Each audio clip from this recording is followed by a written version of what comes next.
उनमें कोई नहीं जगाए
माया कैसा ओ माया कैसा। इस गीत में बताया गया कि दुनिया में कैसा है तो इंसान की इंसान कोई इंसान, चाहे बाबा, चाहे पड़ोसी हो, चाहे कचरी हो, ऐसा है तो बच्चे भी पूछती है, नहीं तो कहते मेरा पूजा है सूखी रोटी खाने के लिए बहुत सारी क्या आपको और मैं दुखी हूँ कहाँ पता गया मेरे माँ बाप ने। और अब तो वो जमाना नहीं गया, आज तक थोड़ा हुआ शराब खाना तैयार रहता है, दूसरा लड़का तैयार रहता है, कहने की आजकल जमाना बदल गया है, कहने की जरूरत नहीं, पहले के शक्ति पर बैठे हैं, जहाँ दुख देगा थोड़ा सा दूसरी शक्ति चालू हो जाती है। एक वो जमाना था जब कोई व्यक्ति की ससुराल में दुखी होती, वो पत्र लिखती, उंगरा पर चलते थे, नजर चलते थे, उसमें लिखती थी, वो कौन से पत्र एक महीना लग जाता था अपने पिया के वो लेकर, जिसमें तो इसका झगड़ा शांत हो जाता था, दूसरा झगड़ा हो जाता था, तब तक उसका पिया से वो जवाब आता। और आजकल तो बाबा शादी करते ही घर नहीं पहुंचती, साथ फोन कर देती है, माँ कहाँ पहुंची, कैसी है, कहाँ पहुंची, गाड़ी में तो गाड़ी करके तो रवाना किया है, इधर तो 10 मिनट में हुए 10 मिनट में साथ फोन करेगा, क्या बताना। पहले तो आटा घर टेबला होती थी, आजकल एक दो बीजा आटा बहुत भारी करता है। ऐसा क्यों? इसलिए आजकल पैसे की दुनिया होती, कोई दूसरे की कोई लेना देना नहीं, पहले तो रिश्तों से लेना देना था, रिश्तों से कोई लेना देना नहीं, जिसके पास जितना पैसा उसकी पूंछ इतनी ऊंची, लेकिन जिसके पास जितना कम पैसा उसकी कम। कहा जाता है पैसा सबको दूर कर देता, जहां तक देवता भी दूर हो जाता, देवता भी दूर हो जाती है। और देखा जाए आजकल के बेटे भी पढ़ने विदेश से भी आ रहे हैं और विदेश से वापस आना पड़ती है। कहा कि जिंदगी बहुत अच्छी है तो याद और आएगा। अब माँ बाप खड़े रहो, बेटा अपनी बच्ची के साथ विदेशों में रहता, वह अच्छी कमाई हो जाती है और अच्छा खर्चा भी हो जाता है, और 2-5 साल में एक बार आके संभाल लेते हैं माँ बाप को और उसे देख देते हैं, बस अपने अपने हाथ मत करो, तुम कौन हम कौन एक ही वाली कहानी अब सुनने लगते। और उस जमाने में गाड़ी टर्निंग होती थी, एक घर में 20-25 जगह होते थे, पता ही नहीं चलता था बच्चे कहाँ बड़े हो रहे, बच्चे कहाँ जा रहे, कहाँ से आ रहे, कहाँ खेल रहे, कहाँ कूद रहे। आजकल ये बच्चा होता है इसे तो 10-12 साल तक तो खाना खिलाना पड़ता है, और पहले के जमाने में खुद खा लेते थे, कभी खाना खिलाने की जरूरत नहीं पड़ती थी, जाओ मुना वो खा लिया, जहाँ खेल लिया। आजकल तो 10-12 साल तक उसके दूसरे ऐसा क्यों कि हम लोगों के साथ समय नहीं, हम अपने बच्चों के लिए समय दे नहीं पा रहे हैं जितना समय देना चाहिए। उस जमाने में कोई समय नहीं देता था, कोई भी सामान लेता था, कोई भी रख लेता था, आजकल ज्यादा सामान लेने भी बच्चे बिगड़े जा रहे हैं। आजकल की माओ को देख बच्चा थोड़ा सा रोता है, मोबाइल पकड़ा देते हैं, तुम मोबाइल देखो मैं काम कर देती हूँ, मुझे सोना है तुम मोबाइल देखो मैं सो देती हूँ, मुझे विश्राम कर देती हूँ। और उस जमाने में ना तो मोबाइल था, ना टीवी थी, ना फोन था, तो अच्छा चल रहा है कि बच्चों पर भी ध्यान दिया जाता था, बच्चे क्या कर रहे हैं, कहाँ पढ़ाई कर रहे हैं और कहाँ खेल रहे कूद रहे हैं। आजकल घर के अंदर होते हुए भी हमारे बच्चे कौन से रास्ते से जा रहे हैं हम उनसे ध्यान रखें। पहले तो गाँव में खुले खेलते थे, जाते थे, सुबह शाम से वापस आते थे, किसी नहीं पूछते कि कहाँ गए। आजकल बड़ी बड़ी स्कूलों में रहने लगते, सोसाइटी में रहते हैं, बच्चों को किडनैपिंग की बात होती है, एक्सीडेंट की बात होती है तो बच्चों को घर से बाहर नहीं भेजते हैं और बच्चों को अंदर ही रखते हैं। वो अंदर रहते रहते वो मोबाइल में क्या क्या देख रहा है, क्या क्या सीख रहा है, कहाँ से दोस्त बना रहा है, जो जानता नहीं, पहचानता नहीं, उसको रोज बनाता है गलत रास्ते की तरफ। और माँ बाप की जब पता करती है बहुत देर हो रखती है, उसने तो बात बहुत आगे बढ़ सकती है। सब दीवाने वाला कौन है? तो पैसा है, पैसे की आज कोई वैल्यू नहीं। पहले तो पैसे के 10 रुपये के भी किसके राशि उनके भी 10 रुपये मिले, आज तक की बच्चे की 100 का नोट 2 1 रुपये क्या आता है तुमने? आजकल के बच्चे किसी के कहने पे नहीं, उनके कहने पे अच्छे की चलना। आजकल के बच्चे कह रहे हैं हमको आज जोधपुर जाना है घूमने के लिए, आप मना नहीं कर पाते उनको, चलो आज नहीं अपने संगे लेके जाएंगे आप। और बाप लोग अगर बच्चों को कहते मारा था तो दुकाने चलना है, वो कहेगा जाना तो जाओ, उसको ज्यादा बोल रहे ठीक आप करोगे, आ रहा हो रस्ते से भी गायब हो जाएगा, लोगों के साथ और बड़े रहते हैं वे के बाद लोग चले जाते हैं। ऐसा नहीं करना चाहिए, कम से कम दर्शन तो मंदिर का गिरा हुए है, दर्शन तो करते वो भी नहीं चलेगा, क्योंकि हमारे पास समय नहीं, समय बहुत, लेकिन समय का उपयोग करना चाहिए। हम अपने समय का उपयोग कैसे करें? अपने जीवन को पैसे की जगह धर्म की तौर में तोड़े, अपना जीवन सफल बन सकता। पैसा यहाँ का यहाँ देता है, कोई भी रुपया साथ नहीं लेके जाएगा।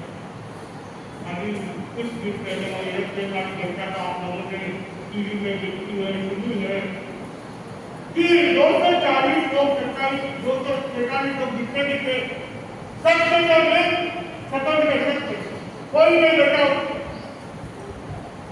क्या लेके गए, कुछ नहीं। यहाँ तक अपने परिवार वालों को वापस देखा है, उनको पता भी नहीं था कि हम अपने परिवार वालों से वापस छोड़ेंगे नहीं। फिर भी लोग ये सब हुआ देख देख कर भी समझ नहीं पाते कि हम कुछ कर रहे तो हमारे साथ लेके जा सकते, हमारे साथ लेके गाड़ी वाला धर्म इसके सिवा हो, अब उसने भी धर्म कैसा है? भारत देश में इतने सारे धर्म है, अब कौन सा धर्म है? देश धर्म कैसा धर्म जब त्याग में जीवन जीना चाहता, जब त्याग है वही साथ चलता। आपने गाय को चारा डाल दिया, कबूतरों को दाना डाल दिया, क्या वो धर्म है? एक चिंतन वाली बात है। हम एक दिन कुमार को दूसरे दिन को खिला दें तो कहाँ से धर्म है? ये सोचने वाली बात है, लेकिन आपको इसको मानते हो कि धर्म में कबूतर को दाना डाल, हर एक प्राणी सुबह भूखा उठता है, लेकिन भूखा नहीं उठता, उसके लिए कहीं ना कहीं खाने की व्यवस्था होगी। हम लोग जानते कि उसको अपनी राजा अपने बेटे कितने हैं, मैं सोच रहा होंगे कि मेरी कबूतर को दाना डालूंगा, मेरी उसको घास डालूं, और इतना घास डाला जाता है वो खा भी नहीं पाती, आटा पैरों में आटा आटा ऐसे जाते, इतनी जीवों की हिंसा हो रही है, हम जान बूझ के भी जान नहीं डाला है, बस अब तो डालना है डाल दिया, खाओ बस खाओ, कोई देना नहीं है।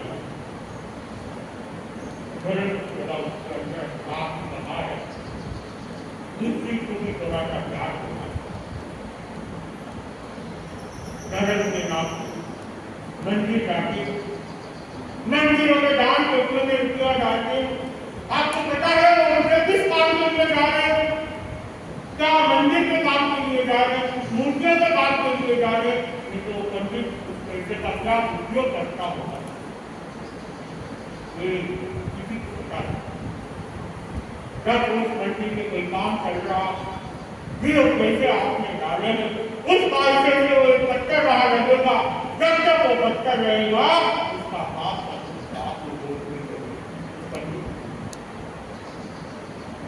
लेकिन कहते हैं मंदिर में किसी का दान डाला जाता है है दुर्गा होता है।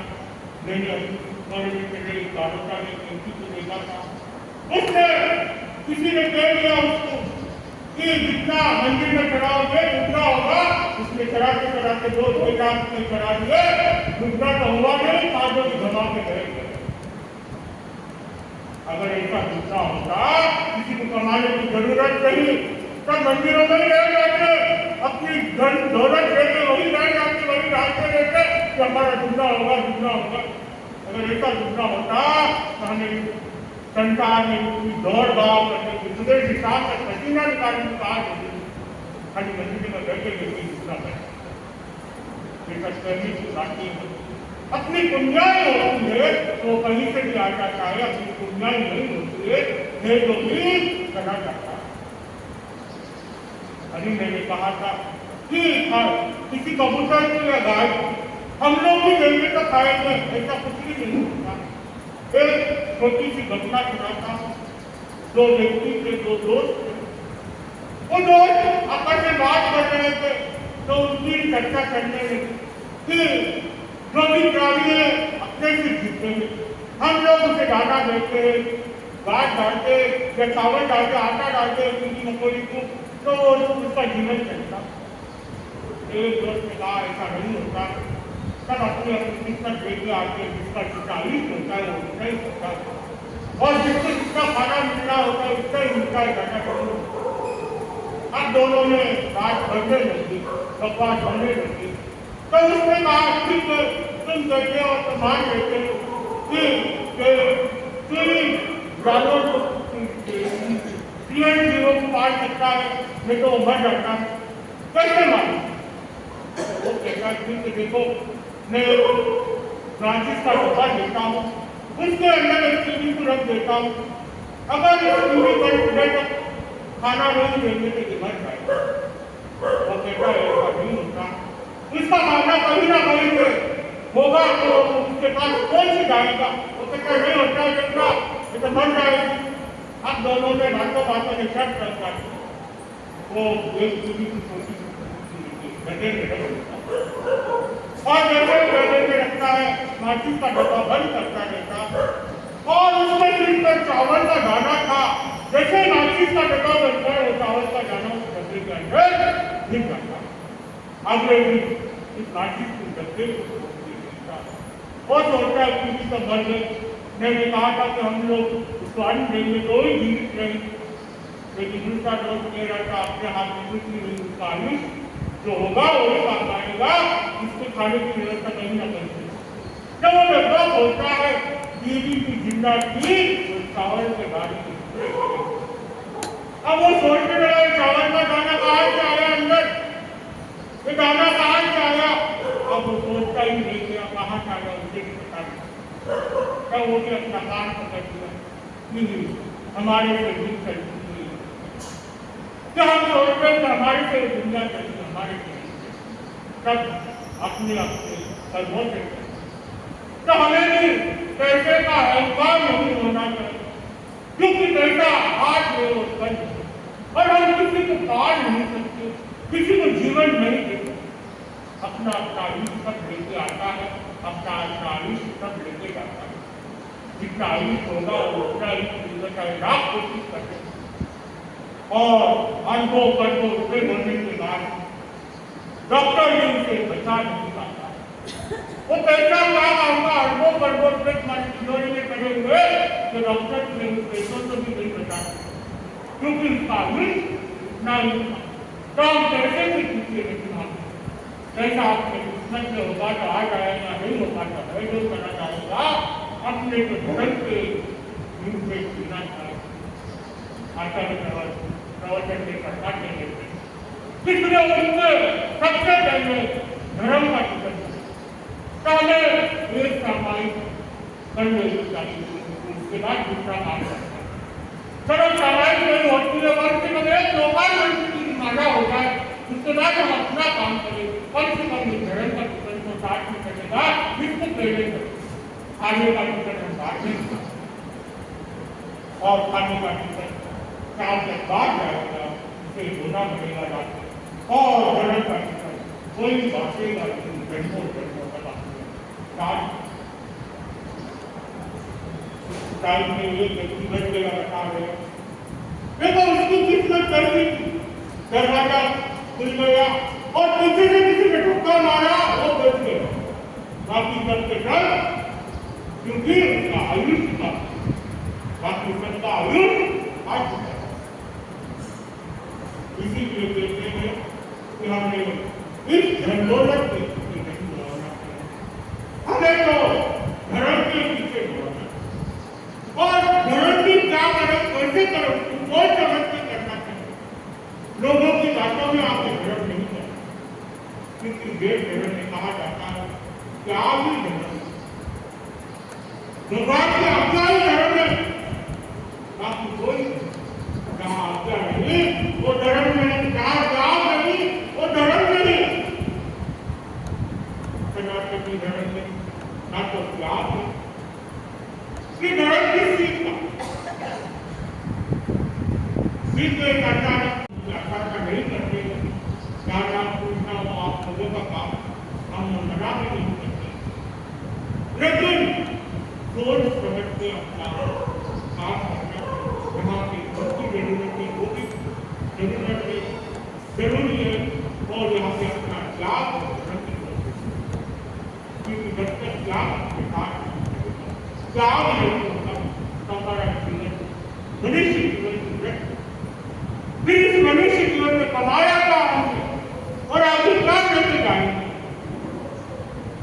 जब तक इंसान दुकान पे जाता है, गिराकी ज्यादा होती है, पूरा दिन बिजी हो जाता है, खाने का भी पता नहीं होता है, लेकिन त्याग नहीं होता है तो वो पूरा दिन भूखा रहा हुआ भी कोई काम। अगर वही 2 घंटे का 3 घंटे का त्याग कर दिया होता, कम से कम वो पूरे दिन के लिए 3 घंटे का तो लाभ मिल जाता है। हम 2-2 घंटे के भी त्याग कर सकते हैं, 1 घंटे का भी कर सकते हैं, बस घड़ी पे ध्यान रखना चाहिए कि हमारा 1 घंटा पूरा हो गया, फिर पानी पिनाए पालक खा लिया, वापस 40 मिनट 50 मिनट 1 घंटे का त्याग तो अपना जीवन सफल बना सकते हैं। क्योंकि हर कोई साधु नहीं बन सकता, अगर सब साधु बन जाएंगे तो सेवा हो सकती, इसलिए हर कोई तो साधु नहीं बन सकता, कम से कम श्रावक बनते हम अच्छा धर्म कर सकते हैं। कभी श्रावक भी साधु से भी अच्छा साधना कर सकता है, लेकिन अपने से डिपेंड होता है कि हम कैसी साधना करना चाहते। अभी सामने समाचार लग रहा है और 3 दिवसीय कार्यक्रम कल से प्रारंभ हो गए। अब इस चतुर्नाथ में कितना हो सके उतना लाभ हो और ज्ञान तपस्या जितनी हो सके उतनी तो करनी चाहिए। और ये 2 महीने में विशिष्ट होते हैं ज्ञान तपस्या के लिए, कम से कम बड़ी तपस्या नहीं हो, 8 कमर नहीं हो, एकाशन करना, एकाशन के नहीं हो विरासना करना, उपवास तो करना ही चाहिए जितना हो सके, कम से कम विरासना भी करना, जितना हो सके रात्रि भोजन का भी त्याग करें, जितना बढ़ सकते हैं सब बढ़ सकते हैं, सब अपने हाथ में है। लेकिन बहाने भी साथ में बहुत सारे खराब दवाई देनी पड़ती है, वो नहीं है, दूध नहीं है, माता पिता है, रात को दूध पीना पड़ता है दवाई के साथ, लेकिन दवाई के साथ पानी से भी काम कर सकता है, जरूरी नहीं। बस अपनी सोच को बदलने की जरूरत है। वो क्या है, हम लोगों ने माइंड में पहले से फिक्स कर दिया है, कंप्यूटर में जैसे फिक्स करते हैं, उसको डिलीट करना नहीं चाहता कोई कि हम उपास नहीं कर सकते तो नहीं कर सकते, बस हमारा सिर्फ उसका 2 बजे सिर्फ उसका तरह होगी। अरे होता है तो होगा, 1 दिन होगा, 2 दिन होगा, तीसरे दिन तो वापस काम हो जाएगा। तो हमें थोड़ी सी हिम्मत करने की जरूरत है, अपने माइंड को चेंज करने की जरूरत होती है, मजबूती होना बहुत जरूरी है। मन की मजबूती होती है, कभी जाके तपस्या होती है, तपस्या होगी बहुत कठिन, इसलिए हमारे मन को मजबूत करना, मजबूत करके मनोबल को मजबूत करके आगे बढ़ना और जितना हो सके अपने स्वास्थ्य के अनुसार त्याग तक नहीं करें, इसी के साथ हो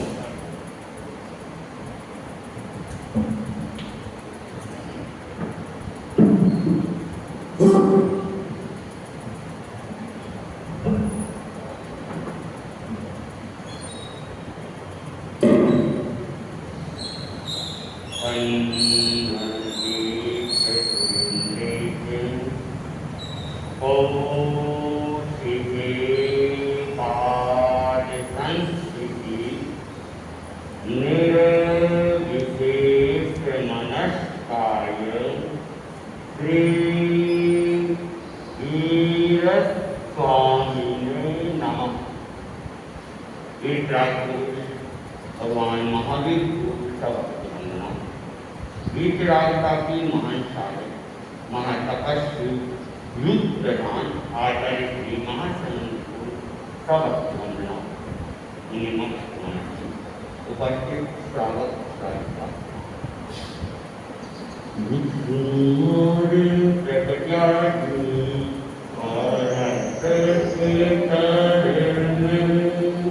भिक्षु मारे प्रज्ञाति भारत के तरने जानो ज्ञान धरो अंतर में भिक्षु मारे प्रज्ञाति भारत के तरने देश देश ना लोक आपनो देश देश ना लोक आपनो स्मरण कर रया पूरे में तुम्हारे प्रज्ञाति भारत के तरने आप ताने बुद्ध निपर संसार आप ताने बुद्ध निपर संसार अवलोक करे पूरा पूरे में भारत के तरने मंत्राक्षर सम नाम तुम्हारो मंत्राक्षर सम नाम तुम्हारो विघ्न के घर घर में तुम्हारे प्रज्ञाति भारत गमन उद्योग की योजस भार गमन उद्योग की योजस भार एह पंचन अरण्य तुम्हारे प्रज्ञाति भारत के तरने आप तना निर्भीर पद आप तना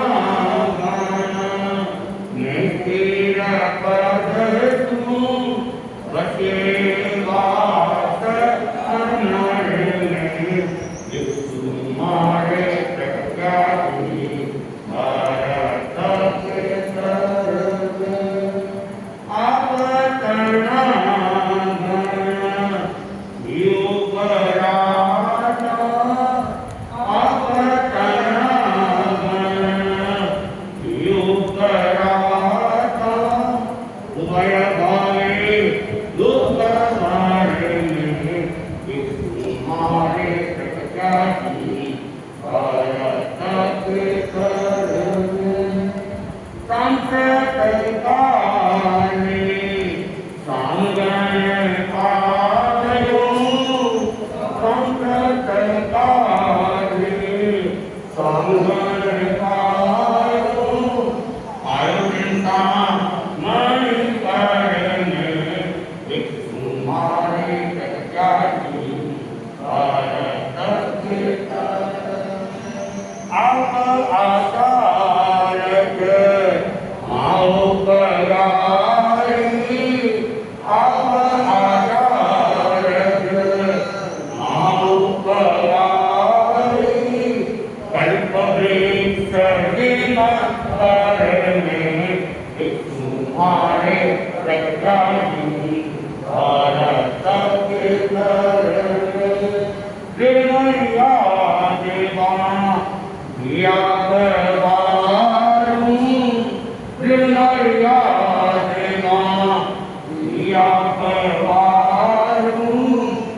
ज्ञान मुनिवर ने तुम्हारे प्रत्याशी भारत के उग्नि से गुण विसरता उग्नि से गुण विसरता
और चातुर्मासिक पक्षी कार्य चातुर्मासिक पक्षी के प्रतिक्रमण के साथ चातुर्मास का प्रारंभ हो जाता है और चातुर्मास का यह समय विशेष रूप से धर्माराधना का समय रहता है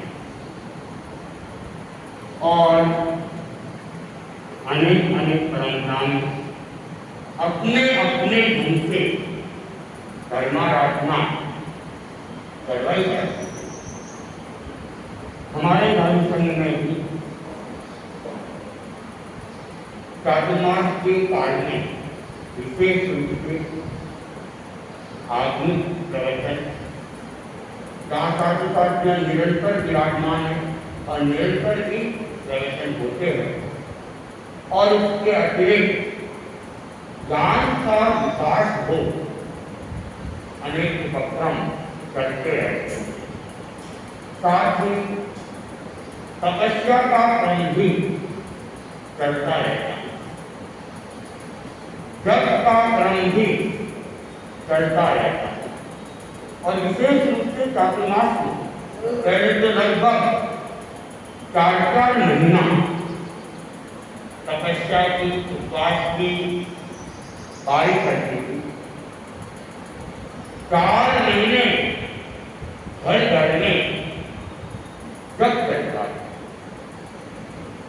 क्या आपको ये पता है कि ये उपवास की पारी और जप की पारी इसका क्रम किसने प्रारंभ किया? किसने चालू करवाया?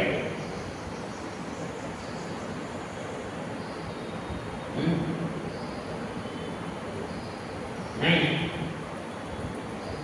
उपवास की पारी तो होती है।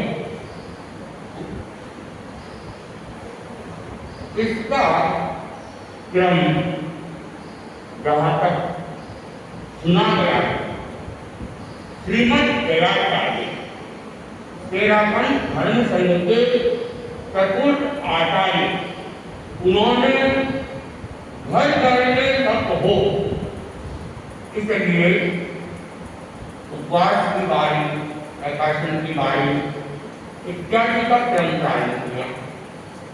जप की बारी घर घर में जप और ऐसा क्यों किया? इसका कारण क्या है?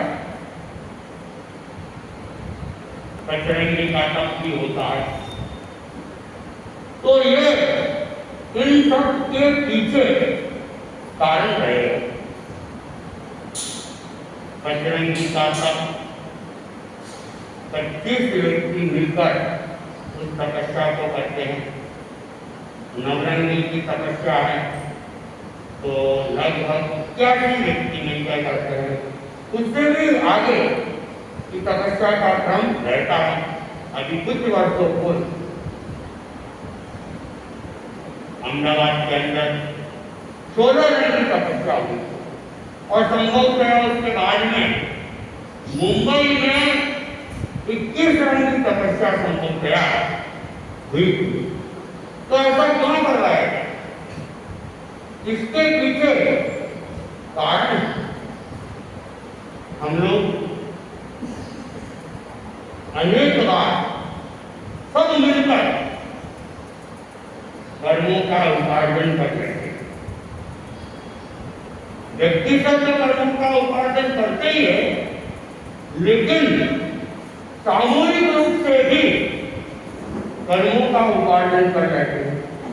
जैसे अनेक बार हड़तालें होती है, हजारों हजारों व्यक्ति एक साथ मिलकर किसी का विरोध कर लेते हैं, तोड़ फोड़ कर लेते हैं, गाली गलौज कर लेते हैं, आग जली कर लेते हैं, मारपीट कर लेते हैं और उसके साथ अनेक व्यक्ति जो स्वयं करते तो नहीं है लेकिन उनकी अनुमोदना कर रहे हैं। अभी अभी भारत पाकिस्तान के युद्ध की स्थिति बन गई थी, थोड़ा बहुत युद्ध हो भी गया। अनेक अनेक व्यक्ति उसके बारे में चर्चा करने लगे और चाहे भारत के लोग हो चाहे पाकिस्तान के लोग हो, एक दूसरे के देश को नुकसान पहुंचाने को नष्ट करने के बातें भी करने लगे, प्रयास भी करने लगे। ये क्या है? ये सामुदायिक कर्म है और कहते हैं जो सामुदायिक कर्म बनते हैं उन कर्मों को काटने के लिए सामुदायिक तपस्या ही उसका उपाय है। 4 व्यक्ति मिल जाते हैं और किसी की निंदा करने लग जाते हैं, आलोचना करने लग जाते हैं और आपने निंदा की, आलोचना की, सामने वाले का तो कुछ गिरेगा नहीं, चर्चा आपने की है, उसको पता भी नहीं है, लेकिन कर्मों का बंधन सामने वाले का नहीं, कर्मों का बंधन चर्चा करने वाले का, उनकी अनुमोदना करने वाला का, उनको सुनने वाले के सामुदायिक कर्मों का उपार्जन हो जाए। अब उन कर्मों को काटना है तो फिर हमें सामुदायिक तपस्या में अपना योगदान देना पड़ेगा और अनेक बार सामुदायिक कर्मों का फल भी सामूहिक रूप में भोगना पड़ता है। जैसा कि अभी ने बताया कि उस समय को अहमदाबाद के अंदर प्लेन क्रैश हो गई, 242 यात्री संख्या जो बताई गई उसके अंदर मौजूद थे और एक व्यक्ति केवल उसने बचा, बाकी सब के सब या तो मृत्यु को प्राप्त हो गए, घायल हो गए, कितने मरे। और केवल उतना ही नहीं, जो उस प्लेन के अंदर नहीं थे, जो नीचे थे, वे भी उनकी तकलीफ में आ गए और कहते हैं संभवतया 3 बिल्डिंगें उस प्लेन की चपेट में आ गई। और ऐसा भी मैंने सुना 800 से ज्यादा व्यक्ति मृत्यु को प्राप्त, प्लेन के अलावा नीचे बिखरे हुए कुल मिलाकर संभवतया 800 से ज्यादा की संख्या भी सुनी गई है। सत्यता नहीं है, कहा नहीं जा सकता। मीडिया कई बार सही बात बताता भी है, कई बार नहीं भी बताता है और कई बार लोग आंकड़ों को छुपा भी करते हैं, इसलिए निश्चित तो कुछ भी नहीं करते। कहता अब एक व्यक्ति बचा समुदाय के वो जुड़ा हुआ नहीं होगा, आयुष्य उसका प्रबल होगा, निकासित होगा, तो इतनी दुर्घटना के बावजूद भी वह बच निकला, थोड़े में ही काम हो गया। कहते हैं कि सूर्य की सजा सूर्य ने भी भोग ले छोड़ता है, लेकिन जीवन से हाथ नहीं धोया। तो जब हम सामूहिक रूप से कर्मों का उपार्जन करते हैं, आदमी कर्मों के उपार्जन में तो बहुत ज्यादा जागरूक है, हर किसी की निंदा आलोचना, हर किसी के दोष देखना, कमियां देखना और उसके बारे में सोचना और उसके बारे में दूसरों को कहें। और अनेक बार व्यक्ति दूसरी विपत्ताएं करने लगता है और स्वयं तो करता है, लेकिन दूसरों को भी उन कर्म बंधन में निर्मित बना है। लेकिन धर्म के विषय के अंदर चिंतन करना, सोचना या दूसरों के गुणों को देखना, ये खत्म हो, फिर क्या हो, फिर तो कर्म बंधन होंगे, आत्मा भारी होती जाएगी और जितने भी दुखों का उपार्जन होता है वो इन्हीं कारणों से होता है। और अनेक बार तो ये देखा जाता है कि जो धर्म स्थान में नहीं आते हैं वे उल्टा कम कर्मों का बंधन करते हैं और जो धर्म के ठेकेदार होते हैं वे ज्यादा कर्म का उपार्जन कर देते। तो चिंतन का विषय है, हमारे सामने का समाज का समय हमें सोचना चाहिए कि हम अपनी आत्मा को कैसे निर्मल बनाए, कैसे हम पवित्र बनाए। तो उसके लिए सामूहिक अभिप्राय भी होती है, अनेक बार महिला मंडल सामूहिक आयोजन भी करवाती है, सामूहिक प्रकाशन भी करवाती है, सामूहिक मिली भी करवाती है और कटरंगी के तक भी नवरंगी तक तो आज मैंने शायद मैं कल्पना करूँ ऐसी शक्ति होगी कटरंगी भी हो जाए तो बड़ी बात, और नहीं तो कम से कम उपवास की बात, एकादशी की बात, इसमें तो सबको नुकसान रहना चाहिए। मेरे पास समय नहीं है, उपवास की बारी और समय जब की बारी, इसको जराचार्य ने क्यों प्रारंभ किया था, इसके पीछे भी मैं इतिहास है और उसको देख के व्याचार्य ने लिखा कि तेरा अंत धर्म संघ को सुरक्षित रखना है, उसके सारा समाज को सुरक्षित रखना है।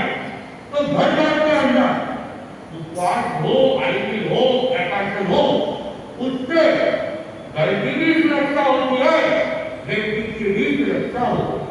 घर घर में ताकि घर का वातावरण शुभ बन जाए, इसकी व्याख्या में सूर्योदय के लगातार सूर्यास्त का सामायिक और साथ में नवकार मंत्र का इसका एक प्रारंभ करवाया था कि दिन भर में पुराने समय में गांव भरे में रहते थे, लोग एक दूसरे का सहयोग करते थे, तो घरों में कहीं 200, कहीं 250, 300 सामायिक हो गया। अब किसी घर के अंदर इतनी सामायिक हो गया और सूर्योदय से सूर्यास्त तक नवकार मंत्र का बोल बोल के क्या होता था, तो घर का आवामंडल उन नवकार मंत्र के जाप से पवित्र हो जाता था और दिन भर में 1.25 लाख से भी ज्यादा का जाप सहज में हो जाता, एक ही दिन के अंदर इतना जाप हो जाता। और जहाँ जप और तप का बल होता है, कहते हैं निर्जीव शक्ति वहाँ कोई काम नहीं करती है, नकारात्मक ऊर्जा गांव में कोई काम नहीं लगती है और साल भर पवित्रता के साथ में बीत जाता है, अनेक तरह की समस्याओं से व्यक्ति बच जाता है। तो जरा मैंने बहुत सोच समझकर इन अभियान का प्रारंभ किया था। हालांकि समय के साथ में परिवर्तन आने लगा, लोगों की मानसिकताएं भी कम होती जा रही है, लेकिन हमारे पूर्वाचार्य और हमारे वर्तमान आचार्य महान दूरदृष्टा पहले किसी चीज का प्रारंभ करते हैं तो बहुत सोच समझ कर करते हैं। हमें उनकी दृष्टि को समझना चाहिए और उस दृष्टि की आराधना करना चाहिए। जो गुरु दृष्टि को समझता है और उसकी आराधना करता है वह अपने आप में अपना कल्याण कर लेता है। तो हम प्रातःनाथ का प्रारंभ तो वैसे तो प्रातःनाथिक चतुर्दशी के साथ में ही भक्ति के प्रतिक्रमण के साथ हो जाएगा, लेकिन उपवास एकादशी की भारी श्रावण कृष्ण एकम के दिन से प्रारंभ हुई और यह श्रावण कृष्ण एकम भी जैन परंपरा में विशिष्ट दिन है और इसे हम जैनों का नया वर्ष कहते हैं। जैनों का नया वर्ष श्रावण कृष्ण एकम से प्रारंभ होता है और पुराने समय के अंदर जितने भी जैनों के अकाउंट वगैरह थे या साधु साथियों के भी हमारे अकाउंट जो रहते थे श्रावण कृष्ण एकम से रहते। पिछला इतिहास जो चल रहा है उनकी जो तिथियां आती है उन तिथियों का क्रम भी संवत का क्रम भी श्रावण कृष्ण एकम से प्रारंभ करके आषाढ़ी पूर्णिमा तक रहता था। इसलिए आजकल बहुत सारी तिथियों में थोड़ा सा डाउटफुल हो गए, क्योंकि जो चैत्र शुक्ल एकम से आषाढ़ी पूर्णिमा के बीच का समय है उसके बीच की तिथियां और संवत ये गड़बड़ा भी है, क्योंकि पुराने समय में श्रावण कृष्ण एकम से ही संवत को प्रारंभ किया गया और आषाढ़ी पूर्णिमा को बदल दिया और वर्तमान में चैत्र भी एकम को चालू करते हैं और चैत्र कृष्ण अमावस को पूरा करते हैं। तो ये संवत भी पिछले इतिहास में कहीं कहीं गड़बड़ाए हुए तो और जैन सृष्टि जैन इतिहास कहता है कि सृष्टि का जो प्रारंभ है वो भी श्रावण कृष्ण एकम से चालू हुआ था। उस समय बारिश का क्रम चालू हुआ और अलग अलग समय में अलग अलग प्रकार की बारिश हुई और उसके बाद में पृथ्वी पर जीवत्व की उत्पत्ति होती है और 49वें दिन तक आते आते इसकी रचना पूरी होती है। इसलिए 49वें दिन को हम विशेष रूप से मनाते हैं और उस दिन संवत्सरी के दिन रूप में उस दिन को धर्माराधना के रूप में, क्योंकि जैन परंपरा भोग में नहीं त्याग में विश्वास करता है। तो जो कुछ भी करते हैं त्याग के माध्यम से करते हैं। जैन परंपरा में कैसे नहीं काटे जाते हैं या भोजन नहीं लेते। यहाँ तो किसी चीज को मनाना है तो संयम के साथ मनाना है, त्याग के साथ मनाना है। तो संवत्सरी की आराधना भी हमें करनी है। उससे पहले कल क्या है आषाढ़ शुक्ला प्रयोग और इस 13 को हम बोधि दिवस के रूप में मनाते हैं। आचार्य भिक्षु का जन्म और कल तो कोई दूसरा तीसरा चौथा नहीं 300वां जन्म। कल से आचार्य भिक्षु की 30 शताब्दी प्रारंभ हो रही है और जो हमें साल भर मनाते, साल भर आचार्य भिक्षु का जन्म स्थान तो कंटालिया की कल्पना भी रही थी।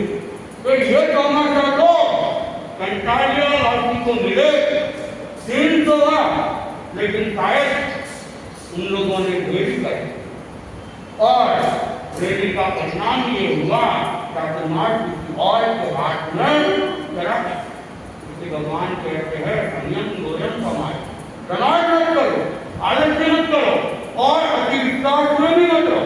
कंटाले वाले समझते थे ये तो तुम्हारा हमारा विकल्प ही है, लेकिन ऐसा नहीं होता। समय से अगर आप अपनी बात नहीं रखोगे तो रिजल्ट भी रिजल्ट हो जाएगा, कैंसिल हो जाएगा। लेकिन फिर कंटाले वासियों की अति भावनाओं को रखते हुए आचार्य भिक्षु ने 13 दिन का प्रवास इसका समाज के बाद 301 दिन के उपलक्ष्य में रखा गया है और इसके अनेक चरण में ये मनाया जाएगा। एक चरण 45 में मनाया जाएगा। तो कल आचार्य भिक्षु का 301 दिवस है, तो आप लोग अपनी भावनाओं को रखने के लिए स्वतंत्र है।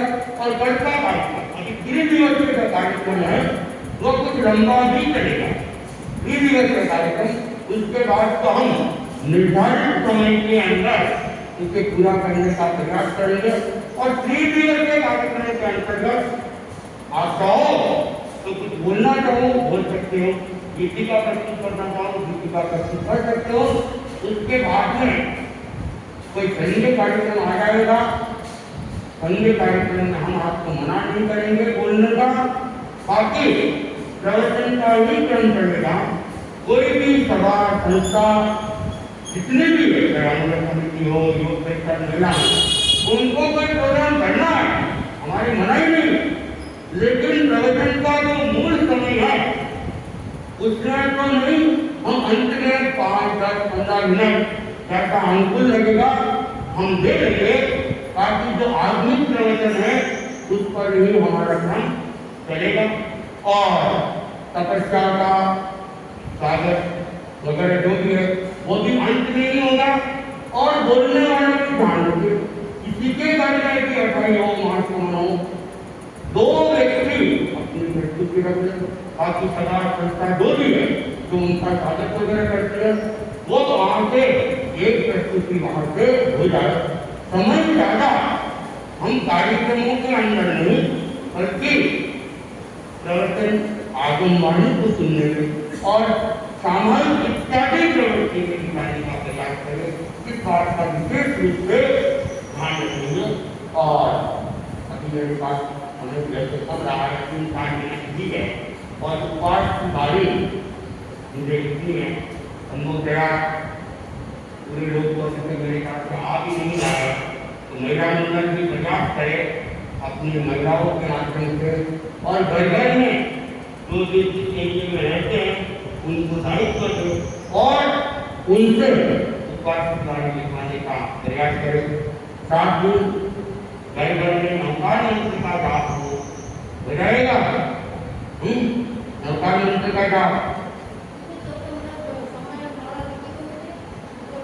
लिखो बड़े मत लिखो, घर में पवित्रता आ जाना चाहिए, घर में पवित्र ऊर्जा आ जाना चाहिए। अकाउंट की कोई खास बात नहीं है, लेकिन सवेरे से शाम तक अगर किसी के घर में नौकार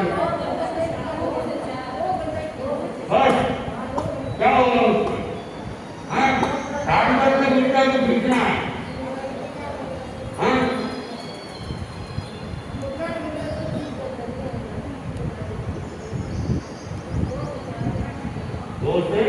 इसके बारे में बाद में चिंतन कर लेंगे। तो आप लोग गौतम जी उपवास की बारी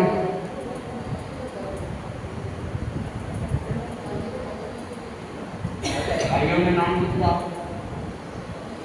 बहनों में बुद्धि की आप एक बार नाम लगा दो।